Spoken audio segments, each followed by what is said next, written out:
Sejam muito bem-vindos a mais um iceberg, dessa vez pessoas misteriosas, pessoas enigmáticas. Algumas das entradas eu cobri nos meus icebergs de mistérios não solucionados ou mistérios da internet, mas os que aparecem aqui eu não vou tirar, vou falar um pouco mais sobre eles. Outros não estarão presentes, até porque não estavam no chart que eu me baseei para fazer esse vídeo. Enfim, chega de enrolação e vamos nessa.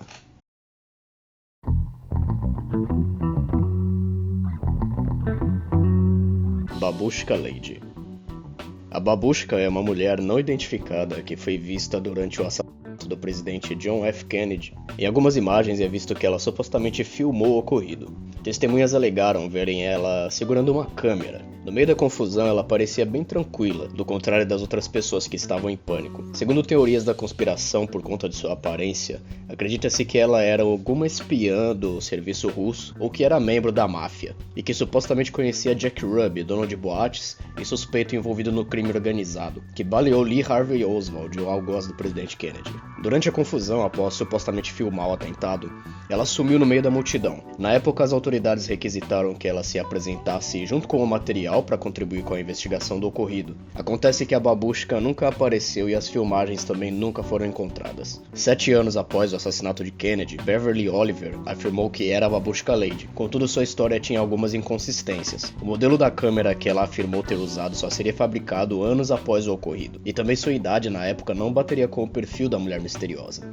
Foi muito difícil achar informações sobre a Babushka, até porque a maioria dos sites só falam a mesma coisa. A posição em que ela filmou poderia conter detalhes que a polícia não conseguiu identificar, e também ela poderia ter conseguido imagens no momento em que Kennedy foi baleado e de onde os tiros vieram, o que poderia ser crucial para a investigação. Yasuke. Em 1500 e pouco, os portugueses chegaram ao Japão. Apesar de inicial desaprovação dos forasteiros em suas terras, os japoneses seriam influenciados por alguns costumes europeus. Yasuke foi um homem africano que serviu como guarda-costas de Oda Nobunaga, conhecido como o único samurai negro da história. Quase não há registro sobre sua vida antes de chegar ao Japão em 1579, sob o comando de Alessandro Valignano, padre jesuíta, responsável por espalhar o catolicismo aos países asiáticos, principalmente o Japão. É dito que Yasuke era um empregado ou guarda-costas de Valignano. Devido à sua aparência, Yasuke começou a chamar bastante atenção, e toda essa comoção chegou a Nobunaga, que ficou intrigado em vê-lo. Em algum momento foi permitido que Yasuke adentrasse como militar a serviço de Nobunaga, pois o daimyo se viu interessado nele. Yasuke era descrito tendo cerca de 1,90 m e um bom porte físico, permitindo servir como samurai. Também era bem educado e rapidamente se tornou bem próximo do senhor feudal.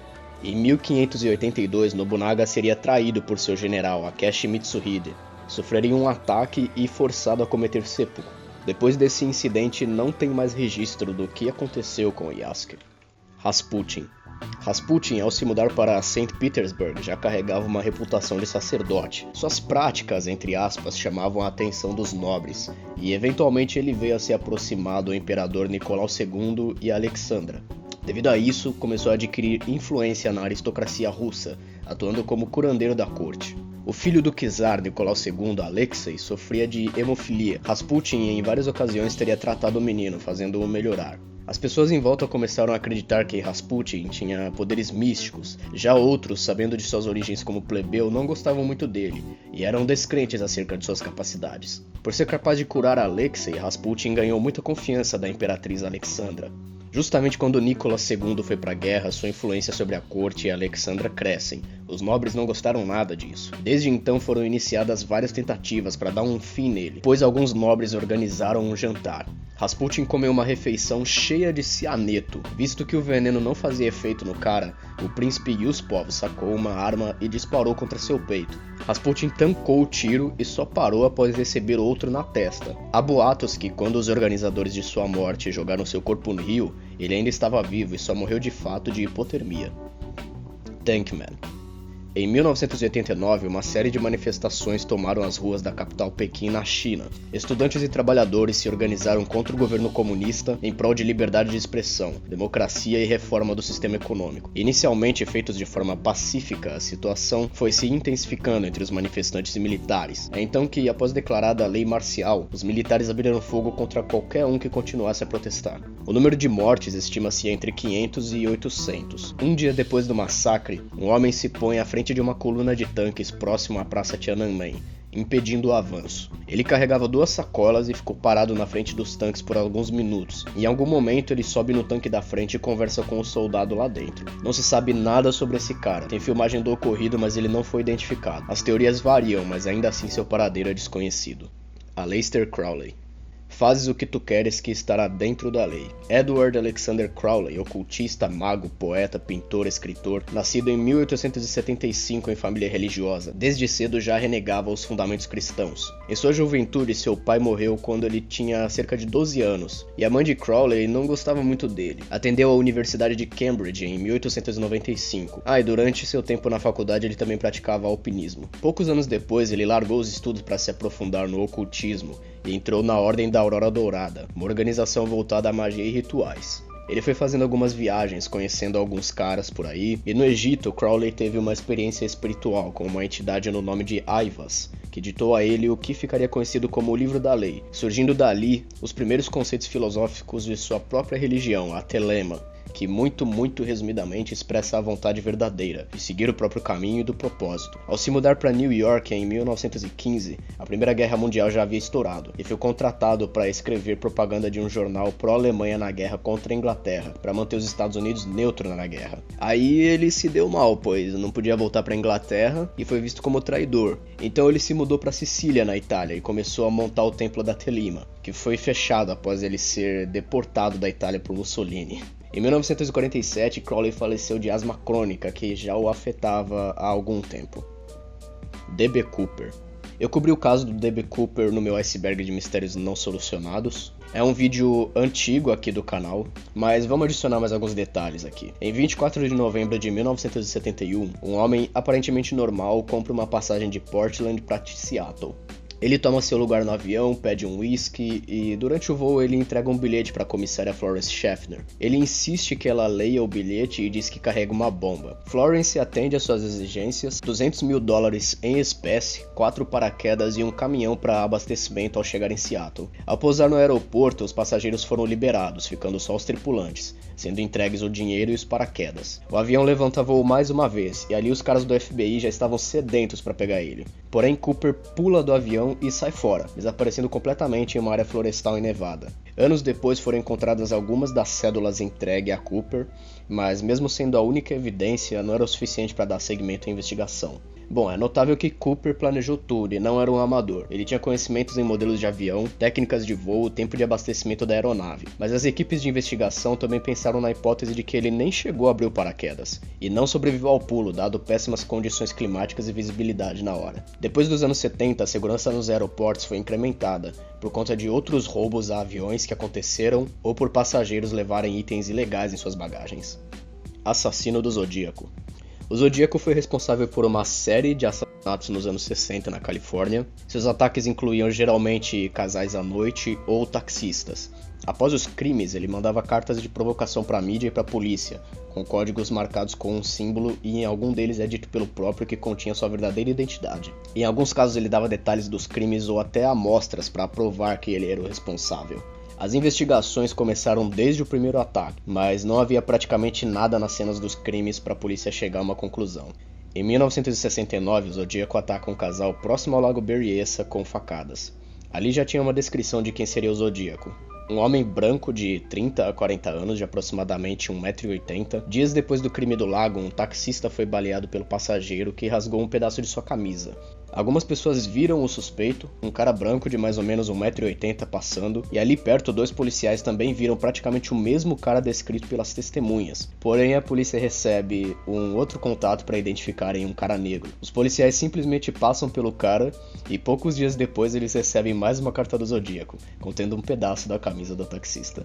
O autor Robert Graysmith ficou obcecado pelo Zodíaco e começou a trabalhar no caso, e de que os crimes apontavam para um suspeito, Arthur Lee Allen. A polícia chegou a interrogar esse cara algumas vezes e encontraram apenas evidências substanciais, ou seja, coincidências que o ligavam aos crimes, mas nada que realmente confirmasse seu envolvimento. Enquanto eu estava editando, eu lembrei que teve uma atualização do caso aí. Um grupo de investigadores chegaram à conclusão de que o Zodíaco era um homem chamado Gary Francis Post. Eu não falei dele no meu outro vídeo porque é a mesma coisa do caso do Arthur. Foram levantadas evidências substanciais e o FBI oficialmente ainda mantém o caso do Zodíaco em aberto.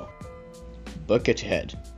O Buckethead é um músico e guitarrista solo americano. Já tocou no Guns N' Roses e já gravou mais de 300 fucking álbuns, fora os trabalhos com outros artistas. O que mais se destaca dele é a máscara do Michael Myers e do balde do KFC na cabeça que ele usa nas performances. Queria saber como que ele enxerga com essa máscara. Se bem que o cara faz ele nem precisa olhar, parece que ele tem uma simbiose com a guitarra. O cara é simplesmente uma lenda, toca pra caralho. O negócio também é que ninguém sabe direito quem ele é, tem muita pouca foto dele por aí sem máscara.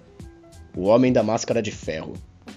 Esse era um prisioneiro de identidade desconhecida, encarcerado durante 30 anos nas prisões francesas em 1670. Ele não foi identificado por usar uma máscara de veludo que cobria seu rosto. Esse homem seria levado à prisão pelo pseudônimo de Eustache Dogger de Cavoy. Na época, geralmente eram presas pessoas de determinado interesse da corte, mas digamos que havia uma necessidade de manter em segredo a identidade desse prisioneiro em específico. Teorias sobre quem ele era variam de uma figura política envolvida em escândalos com a família real, até de que ele era um irmão de Luís XIV da França, mantido em custódia para impedir disputas ao trono. Techno-Viking. O Techno-Viking é um vídeo lendário que viralizou nos primórdios do YouTube. Durante o Fuck Parade de 2000 em Berlim, uma filmagem mostra um cara empurrando uma mulher. Logo em seguida ele é abordado por um outro cara que ficou conhecido como o Techno-Viking, fazendo-o dar meia volta. Ele o encara e aponta o dedo para exercer dominância. Logo em seguida, um humano aleatório dá uma garrafa de água para ele, de cabeça para baixo. O Techno-Viking bebe um gole e começa a dançar que nem um maluco, e os caras atrás começam a seguir ele, muito louco. Matthias Fritsch foi quem filmou o ocorrido e ele foi processado pelo Techno-Viking pelo uso indevido de sua imagem. Matthias entraria num acordo para trabalhar devidamente com a imagem do Techno-Viking, porém foi afirmado pelas partes legais de que ele não queria se tornar uma figura pública, e o Matthias no processo se ferrou. Spring Heel Jack. Spring Heel Jack é uma figura com relatos de avistamentos nos subúrbios de Londres em 1837. Era descrito como um ser humanoide de aparência diabólica vestindo um manto preto e conseguia fazer pulos muito altos. Foi surgindo alguns boatos sobre ele e as pessoas começaram a ficar assustadas. Até que Spring Heel Jack supostamente seria responsável por um ataque a Jane Alsop, rasgando seu vestido. Ela conseguiu fugir, mas foi arranhada pelas suas garras. Os outros avistamentos do Spring Heel Jack não descrevem ele fazendo nada demais. Na maioria, ele assustava a pessoa e depois saía pulando muito alto ou corria muito rápido. Várias lendas foram feitas acerca dele, mas as explicações resultam em lenda urbana ou casos de histeria coletiva. Incidente Max Headroom. Esse aqui não poderia faltar, né? O cara que roubou o sinal de 2 canais de TV em Chicago em 87. Imagina, você tá lá vendo TV de boa e do nada aparece um cara com uma máscara falando um monte de merda. Na época que isso aconteceu, as equipes dos canais de TV averiguaram os estúdios pra ver se alguém tinha sabotado alguma coisa ali, mas não. Na primeira transmissão, o vídeo foi interrompido, mas na segunda continuou por mais de 1 minuto. O cara zoava alguns apresentadores da época e também a Coca-Cola. Já houve sequestro de canais de TV em outros canais, mas os caras foram pegos e se fuderam. Tiveram que pagar multa e tudo. Mas nesse em específico, o incidente Max Headroom, os responsáveis nunca foram identificados. Isso que os caras invadiram os canais só pra fazer uma zoeira, hein? Pelo que parece, o negócio não foi feito ao vivo, era um vídeo gravado. O cara, ou os caras, né, vai saber que fizeram isso, já devem ter rido muito de quem tentou desvendar isso aí. Satoshi Nakamoto. Satoshi Nakamoto é o suposto criador do Bitcoin. Sua identidade é um mistério. Falam que ele é da Yakuza, que ele é da CIA, o Elon Musk, Vladimir Putin. Satoshi era ativo na internet nos primeiros anos do Bitcoin em fóruns de discussão do projeto. E depois de 2010, 2012, ele sumiu e se mantém anônimo. Investigavam os horários de suas postagens para saber em que país ele residia. Uma teoria bem famosa é que ele não é japonês como indica seu nome, e sim de um lugar com a língua inglesa, devido ao seu inglês impecável. É possível que ele se mantenha anônimo por causa do sistema descentralizado do Bitcoin, que gera conflitos com as instituições e governos que não têm controle a esse tipo de câmbio. E também ele já deve ser muito rico, então pra que se expor? O Berserker em Stamford Bridge. A Batalha de Stamford Bridge foi uma disputa pelo trono da Inglaterra entre as forças inglesas e norueguesas. Os ingleses, liderados pelo rei Harold Godwinson, anteciparam uma invasão dos noruegueses, os pegando de surpresa na batalha.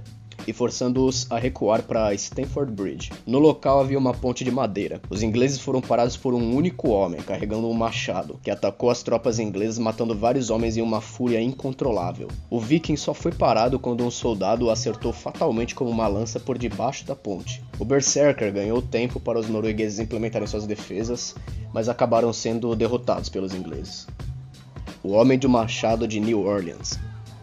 Esse é um caso de serial killer não resolvido que ocorreu em 1918 e 19 em New Orleans. Suas vítimas geralmente eram imigrantes italianos e os atacava com um machado.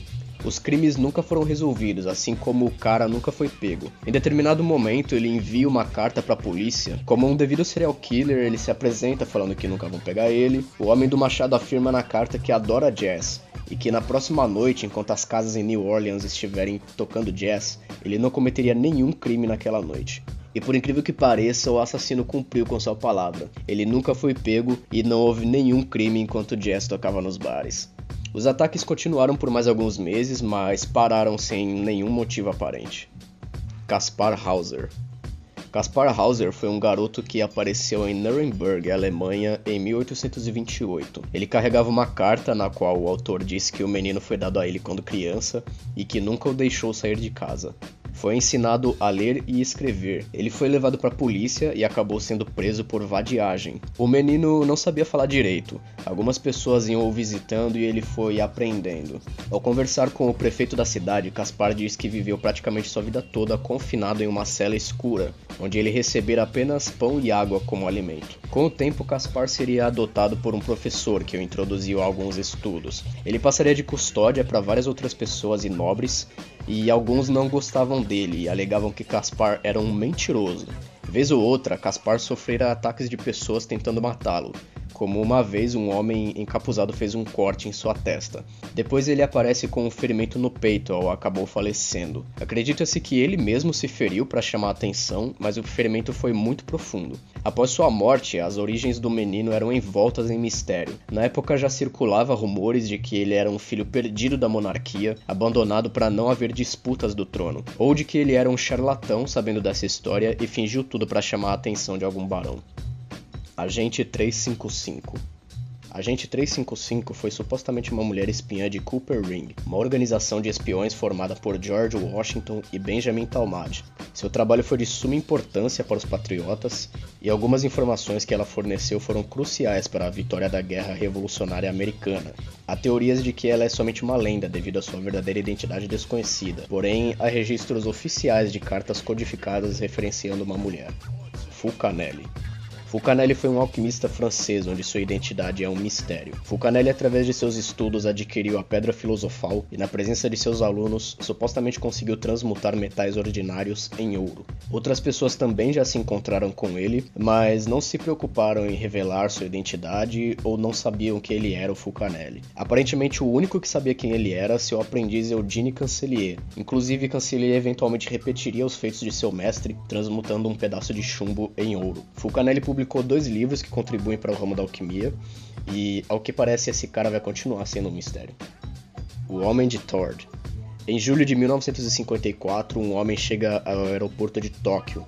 Os agentes ali checam seu passaporte e veem que ele veio do país de Taured. Acontece que esse país não existe e o documento dele estava escrito em um idioma estranho, mas continha registro de viagens a outros países anteriormente. Os oficiais o levam para uma sala para interrogá-lo e pedem para que ele aponte em um mapa o local que esse país fica. Sem saber muito o que fazer com esse cara, o levaram para um hotel e ele desapareceu pela manhã. Essa é a história que foi montada em cima do caso de um homem que chegou ao Japão com identidade falsa. Ele forjou um passaporte de um país e língua que não existem para viajar, até que no Japão ele foi preso por usar identidade falsa. Foi sentenciado a 1 ano de prisão e foi deportado. Indrid Cold. O Indrid Cold cai na lista aí dos criptídeos. É descrito como um homem expressando um grande sorriso. Com certeza o caso mais famoso é do Woodrow Derenberger. Tem uma entrevista dele descrevendo como foi sua experiência com essa figura premiada. Derenberger diz que enquanto viajava pela Interstate 77, foi parado por um homem que conversou com ele telepaticamente, identificando-se como Indrid Cold, e de que era de um planeta que não era a Terra. Depois desse relato, não houve outros avistamentos desse ser, ou pelo menos que ficaram conhecidos, surgindo então a teoria de que após a entrevista de Derenberger, os MIB atuam nesse caso. Mas como sempre, não vamos confirmar nada, tudo é especulação. Conde de Saint-Germain. Relatos do Conde de Saint-Germain datam desde o século XVIII, um homem excêntrico, erudito, cercado de mistérios. Extremamente talentoso em várias áreas, e sabia falar vários idiomas diferentes fluentemente, dado suas relações com membros da monarquia europeia. E para isso ele deveria se encaixar nos padrões da alta sociedade, ou seja, provavelmente ele era rico. Vez ou outra presenteava os nobres com joias ou pedras preciosas. Estranhamente mantinha-se sempre impecável, e mesmo com o passar dos anos apresentava sempre ter entre 40 e 50 anos de idade. Pensando assim, o perfil do Saint-Germain bate muito com o de um alquimista, e um dos bons. A alquimia abrange efeitos de melhoramento de materiais. O exemplo mais famoso é a transmutação de metais ordinários em valiosos, geralmente ouro ou prata. O elixir da vida, um consumível que dá a vida eterna, é o rejuvenescimento e também criação de substâncias capazes de curar qualquer doença. Deixando um pouco o misticismo de lado, as últimas vezes que o Saint-Germain foi visto foi por volta do final de 1700, começo dos anos 1800. Uma vez o próprio já afirmou ter cerca de 80 anos, então ele poderia ter vivido até os 90 ou pouco mais de 100 anos de idade. Inclusive depois de mais ou menos 1800 que os relatos de Saint-Germain começam a ficar mais obscuros. O fantasma anestesista. Esse seria um suposto responsável por ataques de gás em Mattoon, Illinois, por volta dos anos 40. Os civis reportaram sintomas de náuseas, vômitos e até paralisia em alguns membros do corpo, mas nada que se agravasse tanto. Relatos de avistamentos do indivíduo também foram reportados. Nenhuma evidência foi encontrada, mas também a polícia não parecia muito interessada em resolver isso aí. Os gases eram descritos como odores muito fortes. Após denúncias à polícia, os ataques cessaram. Em seguida, toda a situação foi explicada como um caso de histeria coletiva. Contudo, há vários relatos dos ataques de gás terem sido orquestrados por um indivíduo. John Doe número 24. Nos Estados Unidos, há um termo utilizado para nomear pessoas que não possuem identificação, sem documento ou nome desconhecido. Em 11 de outubro de 1945, um policial encontrou um jovem na rua em Jacksonville, Illinois. O rapaz era surdo e não sabia se comunicar. Provavelmente também era mudo. Ele passou a ser transferido para várias instituições psiquiátricas e foi ficando cego com o tempo. Ele sabia escrever só uma única coisa: Lewis. Não há nenhum registro sobre ele, de onde veio, nada. E em 1993 ele faleceu aos 64 anos. Green Boots. Vez ou outra, na verdade é bem mais frequente do que parece, corpos são encontrados em áreas do Monte Everest. Não só isso, mas a maioria fica lá jogado porque não dá pra ir pra lá. Primeiro, é um frio desgraçado, qualquer exposição àquele ar frio pode causar ferimentos na pele. Dá avalanche, dependendo da altura a pressão atmosférica também dificulta a respiração. Também às vezes não é possível identificar ou recuperar os corpos por congelamento. Um desses casos é o de Green Boots, um homem não identificado encontrado na Zona da Morte em uma expedição de 1996, onde 8 pessoas foram pegas por uma nevasca e morreram. Seu corpo ainda continua lá, e por mais que o Green Boots seja identificado como Tsewang Palior, um membro do trio que subiu a montanha, ainda há dúvidas de quem ele realmente é. Gil Pérez. Essa é uma história que podemos resumir uma conclusão bem ceticamente. Mas é interessante. Em 1593, um soldado que posteriormente seria dado o pseudônimo de Gil Pérez guardava o Palácio del Governador nas Filipinas. Na noite passada, o governador das Filipinas foi assassinado, mas o soldado ainda se manteve em seu posto. Uma hora, Gil começou a ficar meio grogue e deu uma encostada para descansar um pouco. Ele acabou dormindo e quando acordou ele estava na cidade do México. Só pra você ter ideia, as Filipinas ficam meio longe do México, certo? Os caras viram que ele não era dali e o Gil acabou sendo preso. Tempos depois, informantes do Império Espanhol vieram de barco para noticiar a morte do governador, e um cara disse ter visto esse soldado um dia depois do ocorrido. Depois ele viajou de volta para as Filipinas. Paul Toster. O Edgar Allan Poe é um grande exemplo de autor com reconhecimento póstumo. Nascido em 1810, seu pai o abandona logo após o nascimento e sua mãe faleceu um ano depois. Ele então seria adotado por uma família, mas não se davam muito bem. Serviu ao exército e depois trabalhava como crítico literário. Suas obras no começo não eram muito reconhecidas. Mais tarde serviriam de inspiração para grandes nomes: Howard Phillips Lovecraft, Alfred Hitchcock, Sir Arthur Conan Doyle. Em 1849, Edgar seria encontrado largado na sarjeta nas ruas de Baltimore. Foi levado para um hospital, mas acabou falecendo. Os registros médicos foram perdidos e há questões sobre a causa de sua morte. Há algum tempo, vários acontecimentos de sua vida culminaram em alguns problemas. Anos depois, uma pessoa misteriosa deixaria rosas e uma garrafa de conhaque, todos os anos em sua lápide no dia do aniversário em memória de Edgar. Testemunhas alegam terem visto uma pessoa com roupas escuras, com o rosto escondido por um gorro ou cachecol, presenteando Edgar e em seguida desaparecendo na escuridão.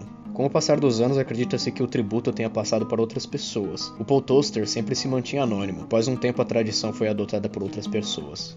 Monsieur Shushani.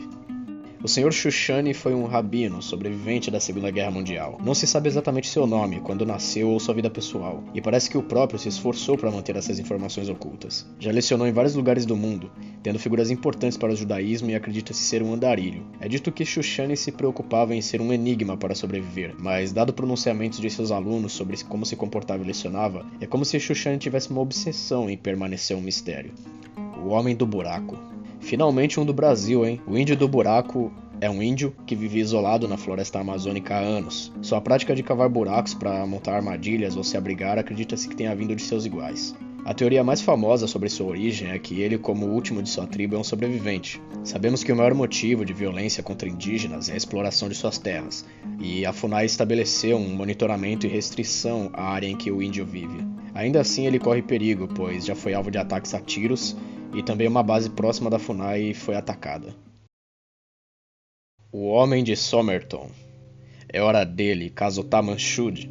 Em dezembro de 1948, numa praia de Adelaide, Austrália, a polícia foi contatada após suspeita de um homem morto na areia. Ele de fato estava e seu corpo foi levado. O homem não tinha documento e carregava alguns itens: um bilhete de ônibus e outro de trem, uma caixinha de chicletes, um maço de cigarros de marcas diferentes, um pente e uma caixa de fósforos. Tentaram fazer uma análise, mas não conseguiram identificá-lo, e suas roupas estavam sem etiquetas. Mano, isso tem muita cara de espião, velho. O caso tomou proporção internacional, mas ainda assim não descobriram quem ele era. Dias depois, funcionários da estação de Adelaide encontraram uma maleta contendo roupas e alguns itens, e dentro de um bolso falso da calça do homem misterioso, foi encontrado um pedaço de papel escrito Tamanchud, traduzido da língua persa como acabou ou está terminado. Mesmo dissecando o cara, também não descobriram a causa da morte. Uma pessoa que foi mantida em anônimo pelas autoridades levou à polícia um livro encontrado em seu carro. Essa pessoa parou o carro aberto próximo ao local que o homem morto foi encontrado, e o livro com uma página arrancada, justamente na parte que estaria escrito Tamanchud. Foi encontrado também anotado no livro a lápis um emaranhado de letras reveladas com luz negra.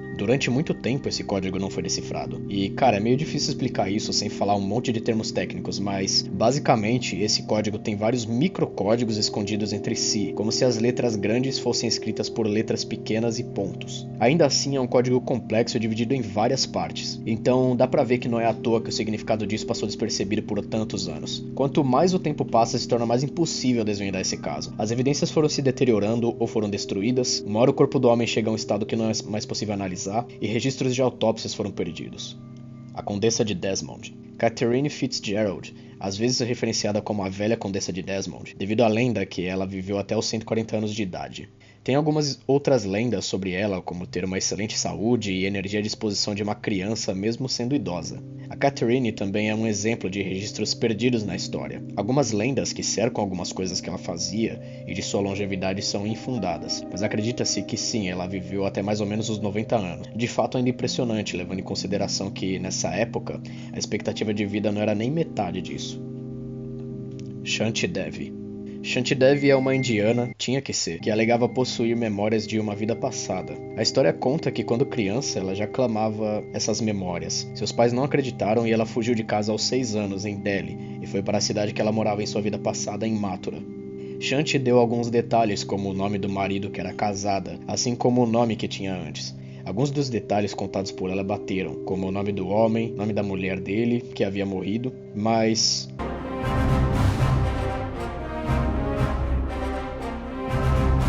outros também estavam errados, ou simplesmente eram explicados por pura lógica. Por exemplo, algumas coisas que ela fazia na sua vida passada eram tradições indianas. O caso foi estudado e o próprio Gandhi fez uma comissão para averiguar isso aí. Acontece que essa história foi promovida, entre aspas, por nomes dessa área da reencarnação, e surgiu na época em que a Índia ainda lutava pela independência, então... E mano, como que a menina atravessou quase 140 quilômetros? E também é óbvio que ela vai reencarnar no país que ela era antes, ainda mais na Índia, né? Ah, essa história é caô. Brincadeiras à parte, não há evidências científicas para desmentir esse caso. E também não há evidências que comprovem as histórias. Akhenaten. Akhenaten assumiria o trono como faraó e estaria disposto a fazer mudanças drásticas em seu reinado. O faraó reformaria as tradições religiosas egípcias, tornando a crença politeísta em monoteísta, isto é, somente um único deus do panteão de deuses seria venerado, no caso Aten, uma das representações do sol. Akhenaten mandou construir templos a céu aberto para que a luz do sol passasse pela construção, e também estabeleceu medidas para promover a nova religião. Ele também mandaria construir uma nova capital para o Egito, substituindo a cidade de Tebas. Além disso, Akhenaten demonstrava uma certa negligência a relações diplomáticas, o que não ficou bem visto na época. Uma atmosfera misteriosa paira sobre como Akhenaten morreu, e isso também se repetiria em seu sucessor e suposto filho Tutankhamon, que como sucessor restabeleceria a antiga religião egípcia. Após a morte de Akhenaten, as construções que ele mandou erguer foram destruídas por seus sucessores, e a religião politeísta egípcia também retornaria. Os caras foram longe e tentaram até mesmo apagar Akhenaten da história, removendo registros oficiais, e quase conseguiram se arqueólogos não descobrissem sua tumba em 1907. Bodhidharma. Bodhidharma é conhecido como um dos, se não o mais importante ícone de culturas budistas e das artes marciais chinesas. Não tem quase nada a respeito de sua vida, nem mesmo exatamente de onde ele veio. Também a gente tá falando de século V ou VI, então já dá pra ter uma noção de como esse cara é misterioso. Tanto por faltar registros sobre ele e também das várias lendas que o cercam. Bodhidharma foi responsável por espalhar o budismo para o leste asiático, e também treinou os monges Shaolin em ensinamentos de artes marciais muito antigas, servindo como grande influência para o Kung Fu até os dias de hoje. É 4.000 anos de artes marciais chinesas, rapá. Wolf Messing. O Wolf Messing desde cedo já despertava suas capacidades extrasensoriais. Diz a lenda que quando jovem saiu de casa, mas não tinha dinheiro para comprar um bilhete de trem, sendo abordado pelo cobrador. Wolf o hipnotizou com um pedaço de papel, fazendo-o acreditar que era um bilhete. Nasceu na Polônia, numa família judia, e se mudou para Berlim. Começou a trabalhar no circo como telepata. Desde então já formava sua carreira como vidente e psíquico. Bom, era 1930, 1940. Uma hora ele começou a chamar a atenção de uns ditadores aí. Inclusive o Bigodinho ficou putaço quando o Wolf Messing, em uma apresentação, supostamente previu a derrota da Alemanha. A grosso modo dizendo que se eles invadissem a Rússia, eles perderiam a guerra. Ele foi preso, mas hipnotizou os guardas e saiu fora. Wolf Messing fugiu para a União Soviética, tendo alguns episódios com o Homem de Aço, e atuou na Rússia da mesma forma de antes. Sidney Gottlieb. Sidney Gottlieb, admitido na CIA como químico, mais tarde nomeado chefe do setor responsável em estudo, desenvolvimento e aplicação de substâncias em interrogações, atuando diretamente no projeto MKUltra, que é protagonista de várias teorias da conspiração. Eu não vou dar detalhes do projeto porque dá pra fazer um seminário do assunto e ganhar uma bolsa de 100% em uma das melhores faculdades do mundo. É zoeira, tá? Gottlieb realizaria na CIA experimentos com drogas alucinógenas no uso de interrogatórios, basicamente para fazer o interrogado confessar qualquer coisa. Gottlieb também estudava os efeitos psiquiátricos que as drogas causavam. Agora, uma leve pitada de teoria da conspiração, só pra não falar que não teve. Gottlieb conduziu experimentos em cobaias até mesmo dentro da organização, e os experimentos chegaram a levar alguns a óbito. Porém, Gottlieb nunca chegou a ser indiciado por nenhum crime. Edward Keeley. Mais um alquimista aí pra lista. Eu tô quase fazendo um iceberg de alquimistas. Em 1583, John Dee, conselheiro da rainha Elizabeth I, procurava um vidente para expandir seus conhecimentos. Ele encontra Keeley, que aparentemente sabia se comunicar com anjos e espíritos através do uso de uma bola de cristal. Com o passar dos anos, Keeley e Dee realizariam estudos, conferências e também se aprofundariam na alquimia. Keeley afirmava que possivelmente com o uso de uma certa substância poderia transmutar metais em ouro. Nisso eles foram viajando pela Europa, fazendo consultas a serviço dos reis interessados nas práticas espirituais, mas também interessados na produção de ouro através da alquimia. Não há citações de que Keeley de fato chegou a transmutar ouro, ou de que adquiriu a Pedra Filosofal, chegando a até ser preso algumas vezes por não fazer isso, só que depois que ele morreu, visto suas relações com nobres, indicavam que ele não era um charlatão, pelo menos não em suas capacidades como médium. Lanconier de la Seine. Em 1880 foi encontrada uma mulher no rio Seine, na França. Seu corpo não apresentava ferimentos, indicando que ela se jogou no rio. Segundo a história, o médico responsável por analisar o corpo ficou maravilhado com a beleza da moça e mandou fazer um molde de sua face. O intrigante é que a mulher não possui identidade até hoje, sendo um dos casos mais antigos de pessoa não identificada. É possível que o molde de sua face foi feito para ajudar a identificar a mulher afogada. Nas décadas seguintes, o rosto dela seria usado na produção de vários outros moldes e trabalhos artísticos. Contudo, ainda há controvérsias sobre a reprodução do rosto no primeiro molde da história, de que não seria da mulher que se afogou no rio Seine. Li Qing-Yuan. As histórias antigas de longevidade não são poupadas de exageros. E com Li Qing não seria diferente. Quando surgiram as primeiras notícias de sua morte na década de 20/30, alegava-se que, vamos colocar entre grandes aspas aqui, ele teria nascido por volta de 1736, dando mais ou menos aí uns 190 anos nas costas. Fora as outras lendas, como servir ao exército chinês com 70 anos, e ainda como professor de artes marciais, ou sendo casado com dezenas de esposas. Para explicar como ele viveu tanto, temos suas práticas nas artes marciais e também de ervas medicinais, ambos fazendo com que desacelerassem sua velhice. Dead Pirate Roberts. O Silk Road foi um site do mercado negro na Deep Web, rodado no Tor. Ali você podia comprar um ouro branco, uma Maria Joana, ou então umas coisas mais... né? E é claro que usava Bitcoin como moeda de transação. O site foi erguido em 2011 e ficou até 2013. Poucos meses após o site entrar no ar, já havia investigações a respeito e denúncias.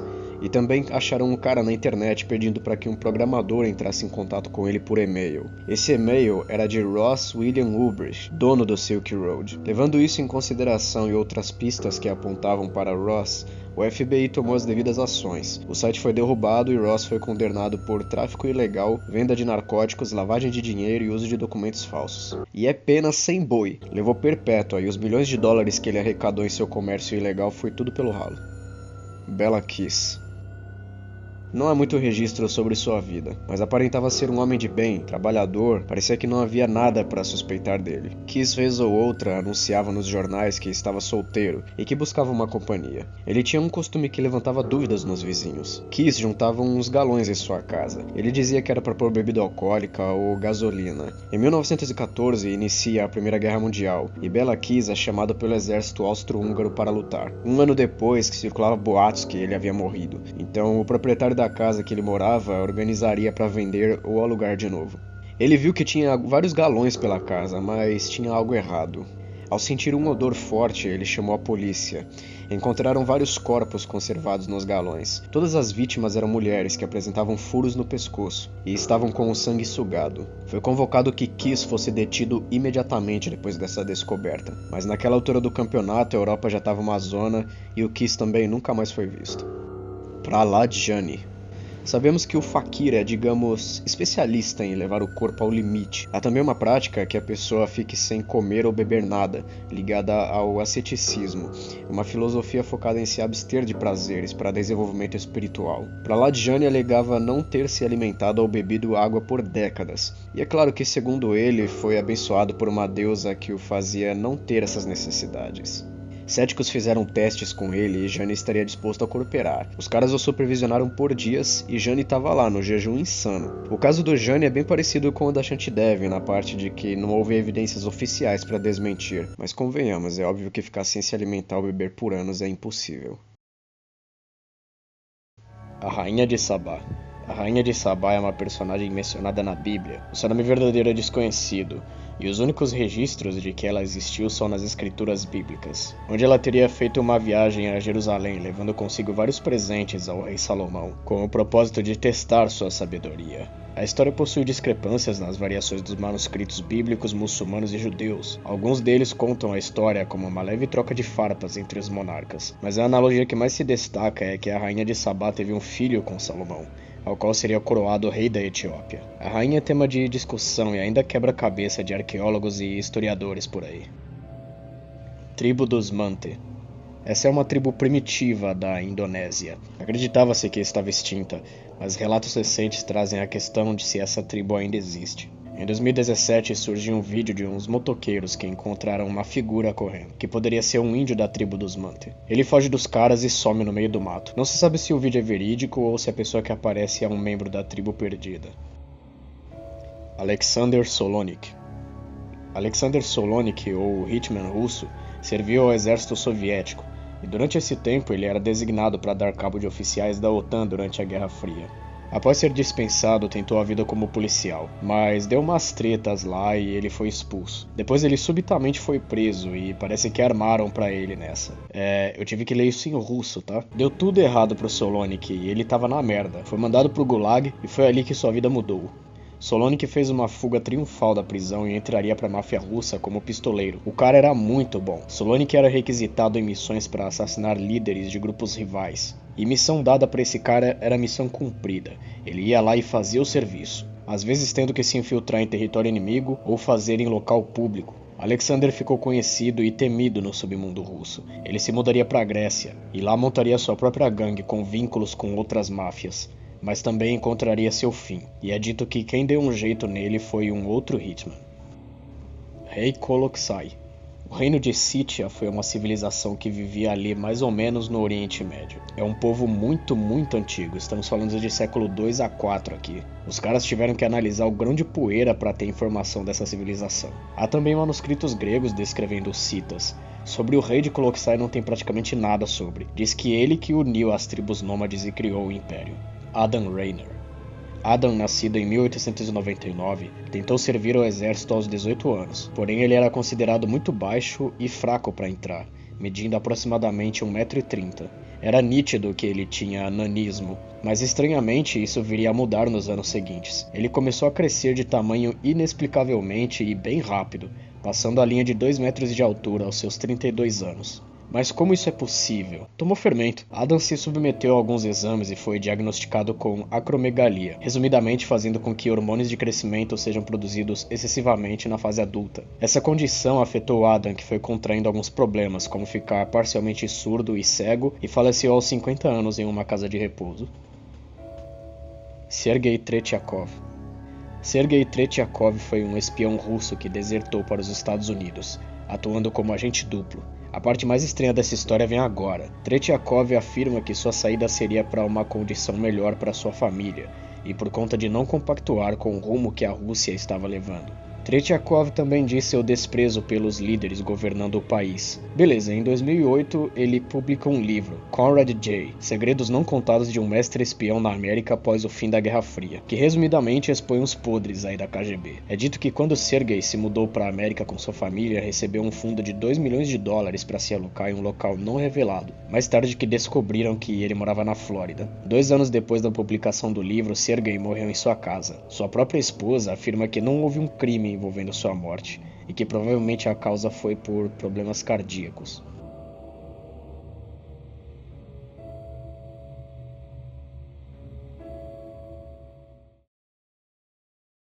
Muito obrigado por ter assistido até aqui. Foi bem difícil fazer esse iceberg, tanto para juntar informação quanto na parte técnica, que eu tava com uns problemas aí. Eu fiz um post lá na aba comunidade agradecendo os 10k, quero agradecer aqui mais uma vez. Tô com uns projetos futuros para sair do papel aí, e espero conseguir fazer até o final do ano. Enfim, eu não gosto de pedir essas coisas, mas considere deixar seu apoio no vídeo. Fique na paz e até a próxima.